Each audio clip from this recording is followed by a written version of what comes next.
Ooh.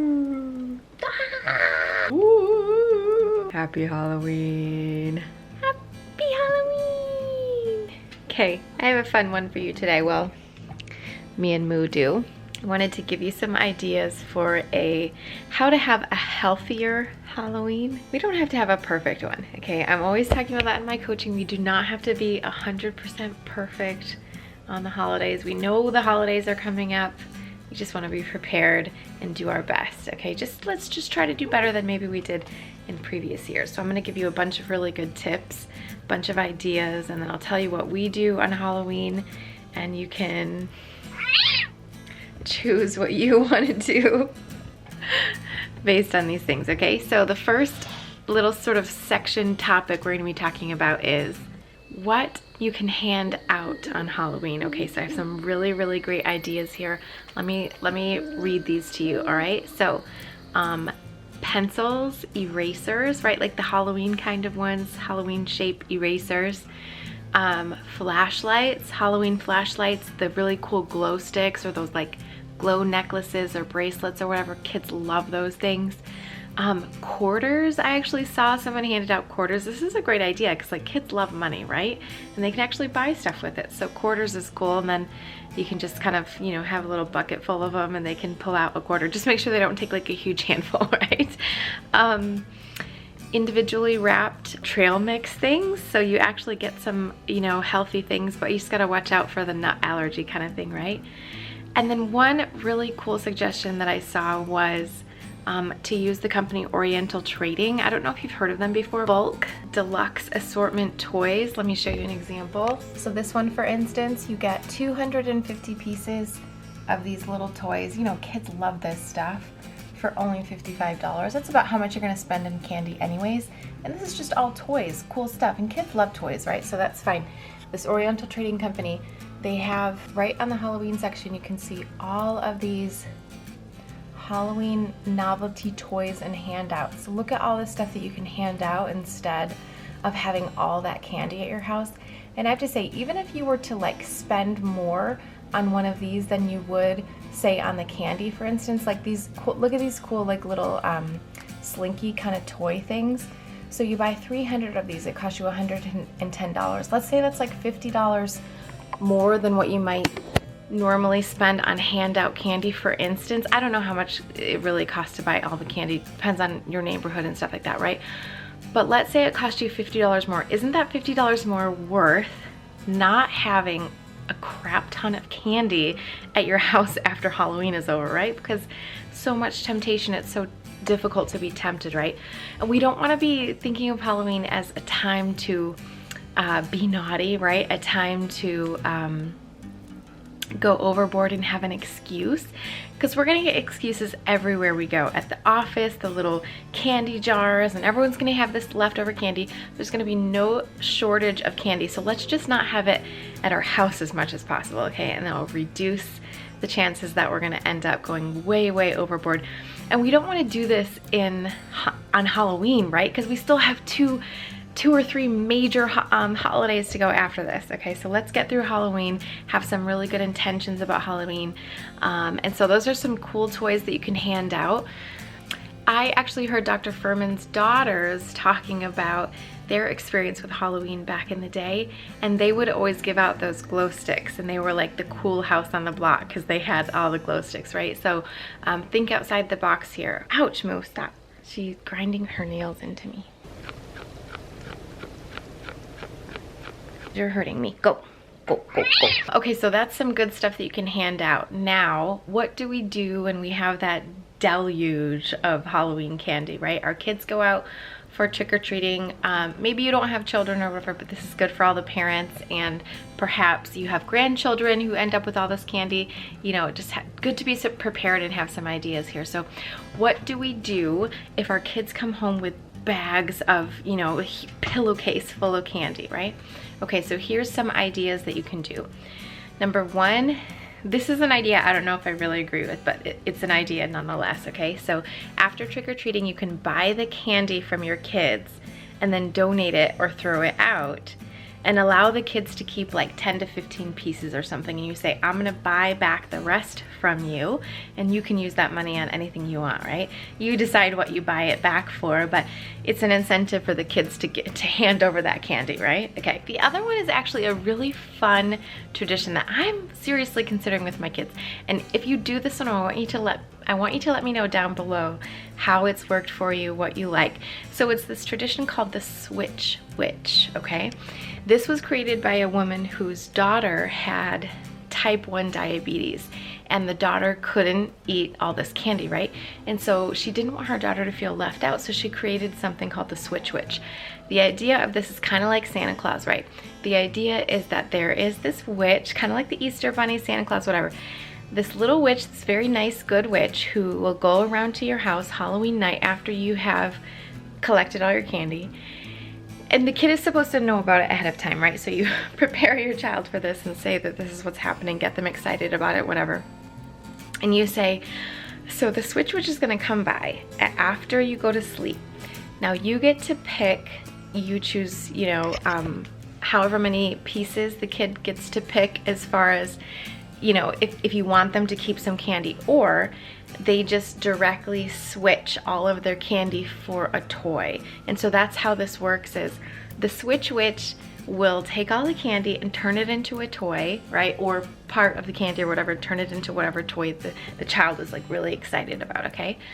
And so this is a way to get your kid excited about giving away their candy, and then the child gets something in return that actually lasts longer than the candy would, okay? So I'm actually considering this one. I think it sounds pretty great. And then there was another idea about just don't go trick-or-treating at all, and instead have a party at your house with all like Nutritarian type snacks and meals and things like this, and make it really fun. And I was thinking that you could really turn it into a really fun Halloween thing, where you have all these Halloween themed games and stuff, you know, like dark mazes and spooky stuff or whatever. So it's very entertaining, it's really fun, but you know, and so the children don't feel left out, right? And you really have like healthy candy around and stuff, okay? So there's another idea there. Then I have some ideas for you if you have to go to the workplace, like we kind of already touched on a little bit here, right? So let's say you have to go to work and there's a bunch of candy around. One thing that you can do is prepare something ahead of time that's gonna be equally yummy that you can bring with you. Like for me, probably the best thing for me to bring would be something like oatmeal, walnut, date, chocolate chip, you know, vegan chocolate chip kind of cookies, banana cookies, whatever. Some type of a cookie, or like one of those, you know, those oatmeal balls, those sort of energy balls kind of things that you can make. I would probably want to bring something like that with me, because that's my favorite, so I could look forward to it and have that instead of digging into the candy dish. So at least you're getting some more fiber, you're getting some actual whole foods in there instead of just the junky candy, right? Okay, so that's something to consider. Some other options for some desserts that you can bring with you, like some pumpkin bars, some, you know, oatmeal pumpkin bars, something like that, pumpkin muffins, just so you get that kind of holiday, that sort of like seasonal feel to it. Perhaps you bring some type of a pumpkin spice and you make your own like little pumpkin spice latte, whether it has the coffee or not, right? Maybe you just use soy milk and some pumpkin spice seasonings. Maybe you add a little bit of, you know, some maple syrup or some date paste, so that you're getting a little bit of sweetness perhaps, but you're not overdoing it with the candy, right? So you have something sweet to look forward to. And let's say you're going to a Halloween party somewhere and you want to bring a dish with you that might be Nutritarian friendly, right? There are some really, really cute ideas that I want to share with you. We're going to put these in the cheat sheet, okay? So number one, this one is so funny. Throwing up pumpkin guacamole. Okay, so see this pumpkin, he's throwing up the guacamole. Now we can just replace the chips with some vegetables, some crudité kind of a thing. Maybe you want to do some pita chips. Maybe you have some tortilla chips if you really want to, okay? This one is kind of gross, but it's super cool. It's stuffed mushroom eyeballs. So you can tell that's sort of like stuffed mushrooms with, you can use sriracha or something like that, and then there's some black olives. it has like a vegan ricotta type thing, but you could use, this is a tofu ricotta, you could totally do that, or you could do some type like of a cashew cream or something like that as well. That would be super cute.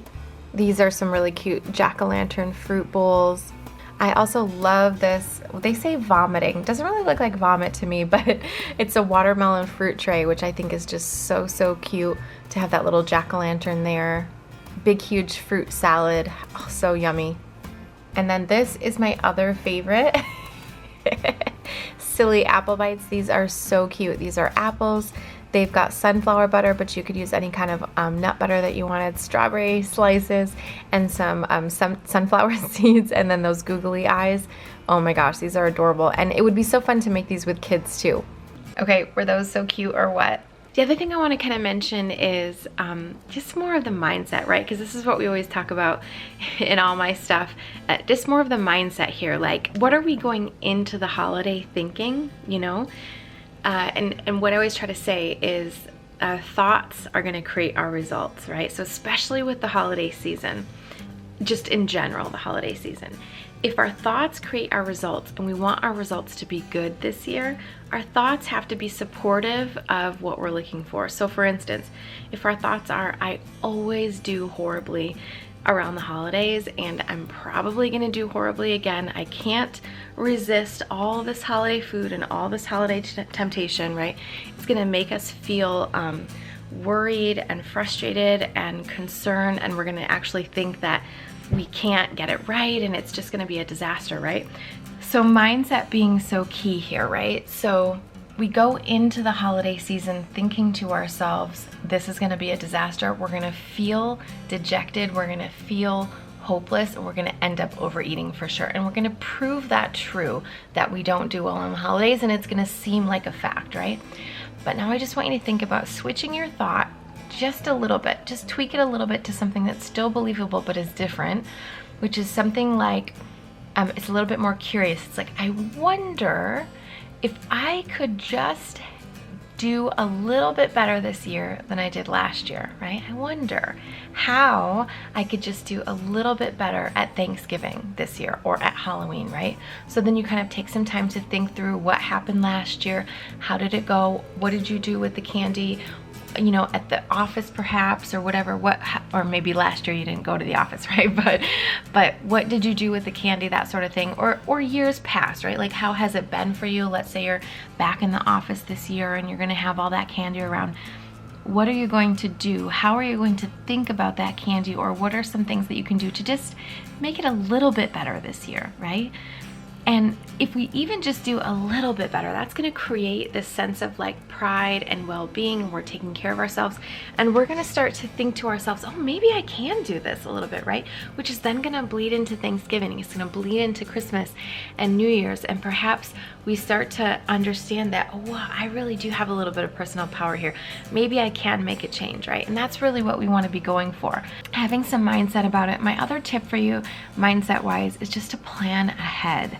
Right? So this kind of idea of thinking like, maybe I can do something different this year, but then getting really nitty gritty about those plans, right? So for instance, Halloween, like you think about what you did in years past. Let's say it's, you know, the kids have this leftover candy, maybe you sneak some of it when they're not looking, kind of a thing. And maybe, you know, you end up having 10 or 15 pieces of their candy, right?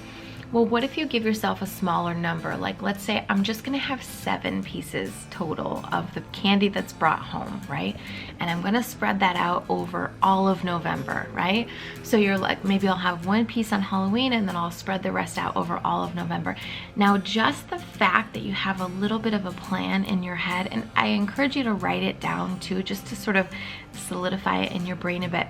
The fact that you wrote that down is gonna automatically make you do just a percentage, like a bit of a percentage better than what you would have done had you not written it down, right? So working on the mindset, planning ahead, actually just having some type of a plan is going to be super helpful for you.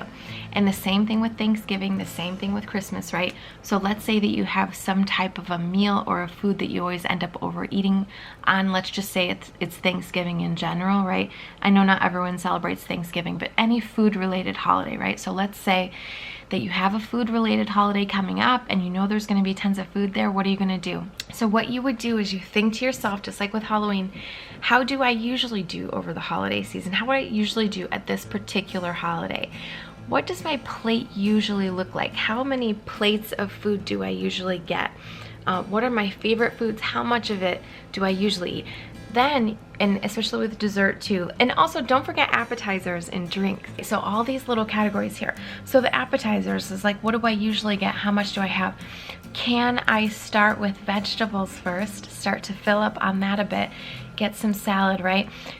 So maybe there's a thought of, I wonder if I can just eat a bunch of vegetables first, like eat before I go, have vegetables first, and then have a small plate of Thanksgiving food and only one, right? And maybe I really like dessert, and so I don't want to miss out on that. And I want to try kind of everything that's there, but I'm just gonna have a plan to have small slivers of each piece, right? So it ends up maybe being one piece of pie equivalent, but say you had 5 different desserts and they were just small bits, right? Just having that plan ahead of time is going to be so helpful. So I want you to do this with all of your holidays coming up. I want you to choose what you're going to do for this particular Halloween. Let me know down in the comments what you're planning to do for this Halloween or what you have done in Halloween's past. What we have done so far, so I have 3 children, and only one of them has been trick-or-treating a few times because she's old enough, right? This is gonna be the twins' first Halloween going out and actually trick-or-treating. They're probably gonna be scared. I don't know if they'll even like it. But for the 5-year-old, what we have done in the past, because she wasn't super, into candy that much, because we didn't really give her much candy when she was young. She started to get more as the years went on a little bit. I say to her now, and for the last about 2 years that she's been conscious enough of the fact that it's even Halloween, I would say to her ahead of time, like a week or 2 ahead of time, we're like, oh, we're talking about trick-or-treating, oh, this is happening. And so I would say, how many pieces of candy do you want to keep of the candy that you get, right? Just like assuming, listen, we just keep a little bit of it, we get rid of the rest, right? And so because she doesn't know very big numbers yet, she says something like 5 or 10. She said, like, I think last year she said 5 or 6. And so I was like, okay, we'll keep 6 pieces. So when you bring your candy home, we'll pick out our 6 favorite ones and then we'll get rid of the rest, okay? And she was just like, okay.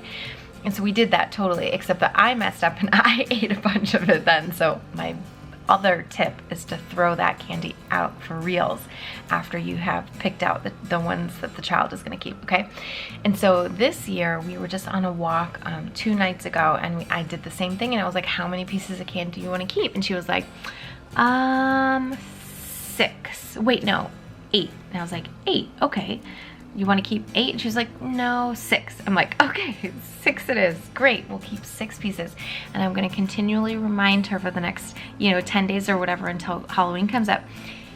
How many pieces are we keeping? How many pieces are we keeping? We're going to settle on a number ahead of time. That's going to be it. And when we get home, we're going to do a very ceremonious, looking through the candy, making sure everything's safe, and then going, what are the 6 pieces that you want to keep? We keep those, and that's it. I am thinking that this is going to work well enough for probably a couple more years until she really wises up on, I should probably say 15 or 20, right? And so I'm going to keep doing this until this works, and then I do believe that I will do Switch Witch with them as they get older. The twins, it's going to be a couple years until they're really, conscious enough to understand what's happening. So we're in the clear there. But if you have older children and you've been through this whole cycle with them, let us know down in the comments what you've done before to try to keep yourself on track and all that, okay? Okay, well, I hope this was really helpful for you. Get some good Halloween ideas there for you. So I'm going to compile all these and put these into a cheat sheet for you. So if you want to just get the cheat sheet printed out so you have it, you can get that at thewateringmouth.com/cheat sheets. Just sign up there and it will be available for you to download. And then one last thing is, if you are feeling like you want some extra support in this holiday season, we would love to do that for you. I recommend that you join either our private coaching program or our Eat to Live Accelerator, which is super, super powerful. Highly recommend. It's a small group coaching program, super effective. So if you want to talk about what these options are, see if maybe they might fit in your life, if you're ready to invest in your health at this time, sign up for a strategy call with myself or a member of my team, and they're free, they're awesome, and you'll really get some good clarity on where you're at and how we can help. If we can, we'll find something for you. Okay, so you just sign up at go.onestop.com/ETL strategy calls. I'm going to put the link in the cheat sheets. I'm going to put the link in the description and everywhere else that I possibly can. So if you want to sign up, go ahead and do that. Get the cheat sheet if you like. And listen, I just want to tell you, holidays are coming up. You can do this, okay? You can do this. Everything that you need is in your head, in your thoughts, and your beliefs, in your heart, your feelings, your emotions, and in your body, understanding your hunger signals, your satiety, and that sort of thing, okay? If you can get good with those things, you're golden for the rest of your life. So listen to what we have to say in our videos, listen to the way that I coach on mindset and these different things, and just start to incorporate these little things in your life. And before you know it, you are gonna be on track, and you're gonna be like, oh, that holiday season was so easy, and I'd love to bring that to you, okay? So don't worry, you got this. It's gonna be fine. We're here for you. We're gonna have so many great resources over the next coming months, and I hope you have an amazing Halloween if you celebrate Halloween. If not, I hope you have an amazing October, and I'll see you in the next video. Bye.